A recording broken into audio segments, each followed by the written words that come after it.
kembali membagikan informasi terkait penanganan pandemi COVID-19 yang kita laksanakan sampai dengan hari ini tanggal 28 Mei 2020 dengan cut-off data di pukul 12.00 WIB. Saudara-saudara, kita kembali lagi pada acuan kita di dalam penanganan pandemi COVID-19 ini yang sudah tegas diarahkan oleh Presiden pada beberapa saat yang lalu, di mana ada 6 arahan yang harus kita pedomani. Yang pertama adalah melaksanakan testing dengan cara yang lebih masif, kemudian melakukan tracing dari kasus yang kita dapatkan positif secara lebih agresif, dan kemudian kita melaksanakan perawatan dengan sebaik-baiknya, termasuk di dalamnya adalah isolasi pasien. Kemudian yang kedua, kita sudah mulai kembali mengingatkan kepada kita semua untuk mulai menggunakan teknologi di dalam kaitan kepentingan konsultasi medis. Ini yang kita kenal dengan telemedicine, kita kenal dengan telemedis yang sudah bisa dilaksanakan dan bisa diakses oleh banyak sekali masyarakat yang menggunakan untuk kepentingan konsultasi.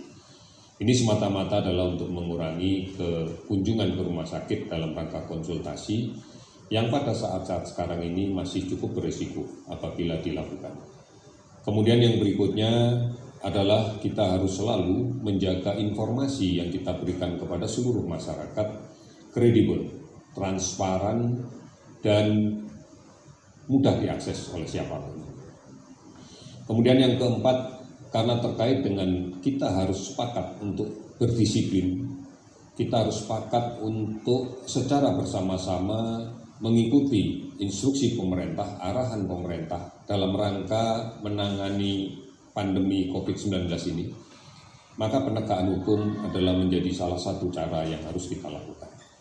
Kemudian yang berikutnya, di dalam kondisi seperti sekarang ini, kita harus tetap menjamin bahwa kebutuhan logistik, jaring logistik tetap tersedia dan kemudian terdistribusi dengan lancar, baik dari pusat sampai ke daerah maupun dari gudang-gudang distribusi sampai kepada end user, yaitu masyarakat.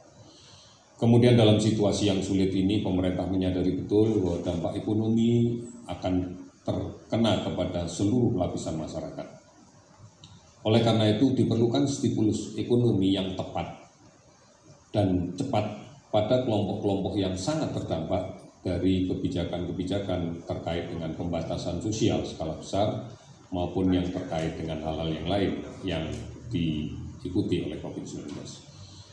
Saudara-saudara, kita harus kembali lagi pada satu prinsip, bahwa kita menyadari penyakit ini masih belum bisa dimunculkan kekebalannya secara buatan melalui vaksin, karena perkembangan pembuatan vaksin sampai dengan saat ini oleh seluruh dunia, oleh para ahli di seluruh dunia, terus berjalan.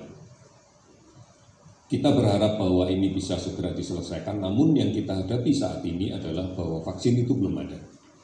Oleh karena itu sekarang satu-satunya cara yang bisa kita lakukan adalah bukan kemudian kita menyerah dengan tidak berbuat apapun, namun kita harus tetap menjaga produktivitas kita. Agar kemudian dalam situasi yang seperti ini kita produktif dan aman dari COVID, maka diperlukan suatu tatanan, suatu kebiasaan, suatu perilaku yang baru. Ini yang kita sebut sebagai new normal atau kenormalan yang baru. Basis dari kenormalan yang baru ini adalah bagaimana kemudian kita beradaptasi terkait dengan sebaran COVID-19. Kita tahu dan kita memahami betul bahwa penyakit ini faktor pembawanya adalah manusia.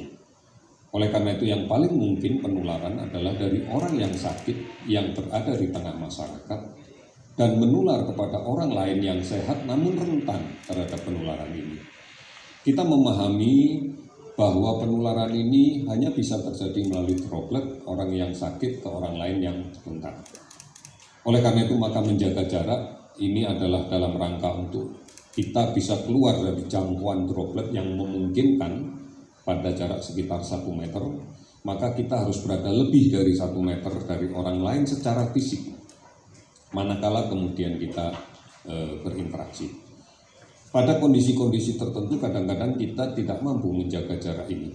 Misalnya pada titik di mana kita harus berkumpul, misalnya di dalam lift, atau di pintu fasilitas gerbang yang digunakan orang banyak.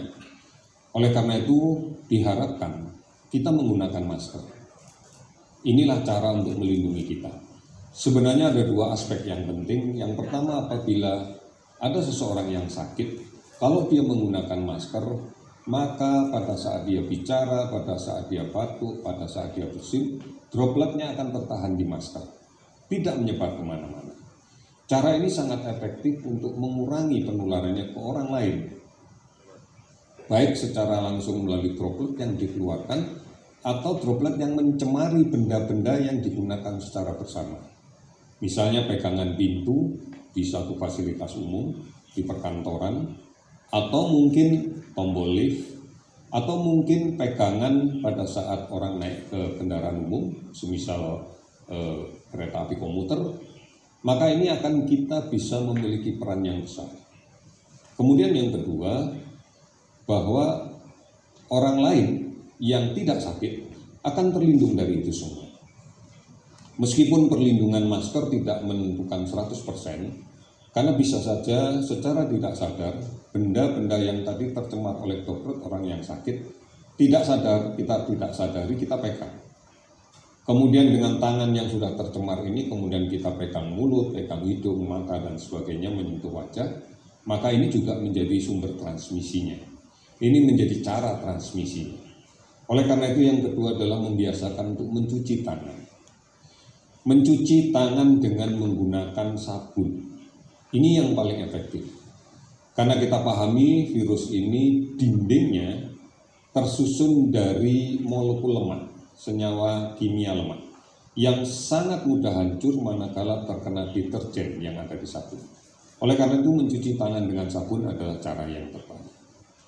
Dari situasi seperti ini kita bisa menjaga jarak, menggunakan masker, dan kemudian rajin mencuci tangan, maka kita memiliki kendali untuk berusaha menghindar dari kerumunan orang yang cukup banyak.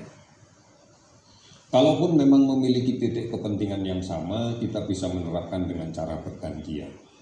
Kalau misalnya kita harus berada dalam sebuah antrian untuk suatu kepentingan yang sama dengan banyak orang, maka kita bisa menjaga jarak orang per orang di dalam antrian itu.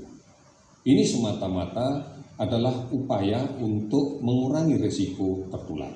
Inilah yang kita sebut dengan kenormalan yang baru.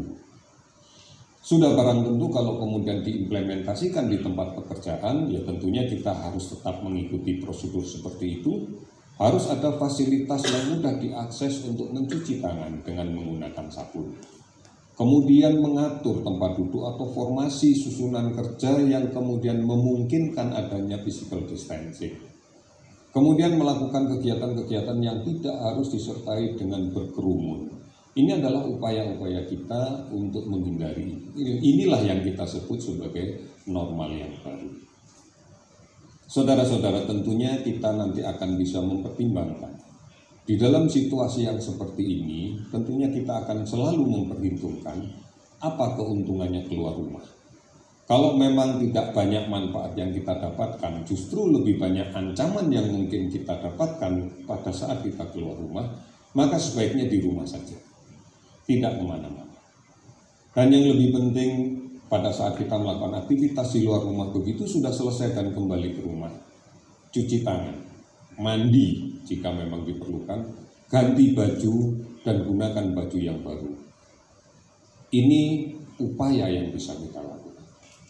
Kebiasaan-kebiasaan inilah yang harus kita tanamkan di seluruh anggota keluarga. Inilah yang kita sebut dengan kenormalan yang baru atau new normal. Saudara-saudara, ini cara yang paling tepat.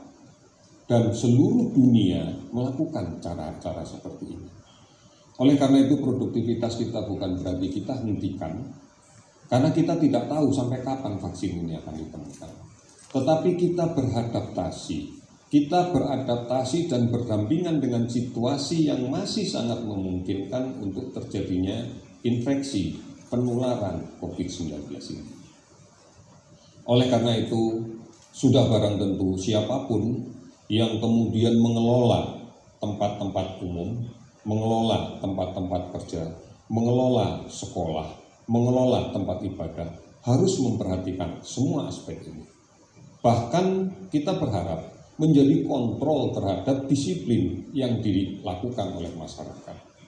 Kita sangat berharap bahwa pemilik toko mampu menjaga seluruh masyarakat yang menjadi konsumennya untuk patuh dengan ini. Kita bisa mengatur flow arus orang masuk ke toko tanpa kemudian harus berdesak-desakan. Ini adalah upaya bersama. Oleh karena itu, seharusnya kenormalan yang baru adalah gaya hidup kita, adalah kebutuhan kita, adalah perilaku kita yang tidak harus kemudian ditekan-tekan, disuruh-suruh, diperintah-perintah oleh institusi apapun, termasuk oleh pemerintah. Saudara-saudara, mari kita bangun budaya yang baru ini, kebiasaan yang baru ini, tentunya membutuhkan peran semuanya. Kami sangat bangga bahwa banyak sekali tokoh-tokoh masyarakat yang sudah bisa berperan secara komprehensif di dalam konteks untuk membangun suatu kenormalan yang baru. Karena kita tahu masyarakat kita adalah masyarakat yang sangat menurut kepada tokoh-tokoh mereka. Oleh karena itu, peran tokoh masyarakat, tokoh agama, dan sebagainya, tokoh adat, tokoh pemuda, dan sebagainya, ini menjadi kunci bagi pelaksanaan ini. Ini yang kita harapkan di dalam kaitan bagaimana strategi kita menghadapi COVID-19 tanpa kemudian kita menghentikan produktivitas kita. Ini yang sekarang oleh pemerintah sedang kita rumuskan bersama-sama dengan seluruh yang terkait, termasuk melibatkan banyak tokoh masyarakat, melibatkan para pakar, para ahli, untuk bagaimana kita membuat suatu prosedur, suatu protokol, suatu SOP yang betul-betul menjamin bahwa kita produktif namun aman terhadap COVID-19. Saudara, hari ini kita akan menyampaikan beberapa data dari kinerja kegiatan pelaksanaan penanggulangan COVID ini pada bidang kesehatan. Hari ini spesimen yang telah kami periksa sebanyak 11.495 spesimen. Ini kita periksa dengan menggunakan real-time PCR maupun PCR. Dari jumlah spesimen yang kita periksa sebanyak itu, kurang lebih akumulasinya sampai dengan saat ini sudah mencapai 289.906 spesimen. Kita dapatkan kenaikan dari kasus konfirmasi COVID-19 sebanyak 687 orang. Sehingga totalnya menjadi 24.538.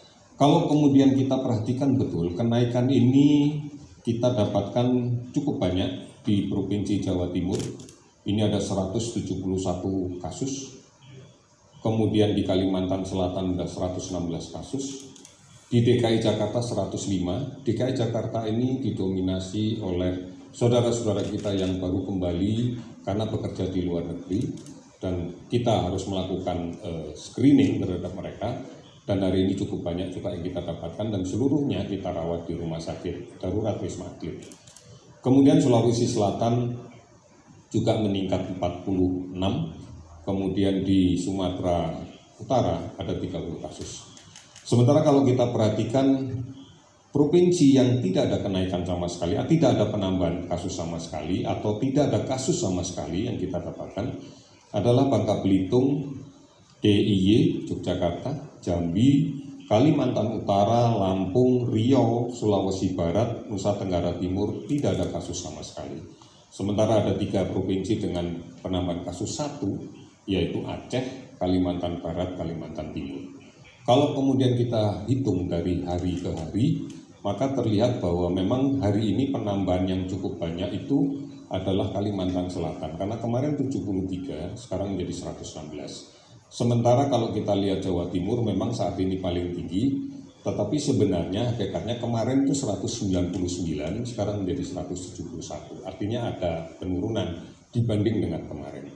Saudara-saudara sekalian, inilah yang menjadi perhatian kita, bahwa masih ada beberapa daerah yang memang gambaran grafiknya sudah mulai menurun, ada yang melandai, tetapi ada beberapa yang naik. Kita memaklumi kondisi ini, karena memang dinamika sosial yang berada di provinsi satu dengan yang lain tidak sama. Saudara-saudara sekalian, sudah ada 412 kabupaten kota yang terdampak di 34 provinsi. Kasus sembuh meningkat dari 183 orang, sehingga totalnya menjadi 6.240 orang. Kasus meninggal 23 orang, sehingga totalnya menjadi 1.496 orang. Kita masih melakukan pemantauan terhadap ODP, yang saat ini jumlahnya ada 48.749, dan kemudian pasien PDP yang masih kita pantau ada 13.250. Di beberapa provinsi yang angkanya meningkat memang menjadi fokus perhatian kita, seperti Jawa Timur misalnya sudah mulai dioperasionalkan rumah sakit darurat COVID-19 dan kapasitas tempat tidurnya akan terus kita tambah. Kemudian kemarin juga sudah dikirimkan 2 mobil untuk membantu pelaksanaan pemeriksaan laboratorium dengan PCR. Ini yang menjadi atensi kita, menjadi perhatian kita. Namun secara keseluruhan kalau kita lihat gambarannya memang kasus-kasus baru ini sebagai gambaran bahwa proses penularan masih terjadi. Artinya kita memang harus betul-betul lebih berdisiplin kembali untuk mematuhi seluruh anjuran pemerintah. Kita harus mulai mengaktifkan kembali cara-cara hidup dengan kenormalan yang baru. Oleh karena itu, kami ingatkan sekali lagi, yang pertama, jaga jarak. Kemudian yang kedua, cuci tangan secara sering dengan menggunakan sabun dan air yang mengalir. Ketiga, gunakan masker apabila berada di luar rumah. Kemudian inilah yang harus kita lakukan dan kita ingatkan kepada seluruh saudara kita. Pemerintah sudah mulai menyusun bagaimana skenario untuk kemudian kita mulai produktif kembali. Bukan hanya di bidang ekonomi, tetapi juga kita kembali lagi mulai memikirkan bagaimana proses pendidikan pembelajaran di sekolah, di kampus sudah mulai harus kita hidupkan kembali, kita jalankan kembali. Bagaimana kemudian kegiatan beribadah di rumah-rumah ibadah juga kita kembalikan seperti semula. Tentunya ini akan sangat tergantung pada kondisi epidemiologi daerah itu saat ini. Kita tadi sudah bisa melihat, sebagian sudah kami jelaskan bahwa kondisinya tidak sama masing-masing daerah. Oleh karena itu tentunya kajian harus komprehensif di masing-masing daerah. Karena tujuannya adalah pengendalian epidemiologi COVID-19 di daerah itu.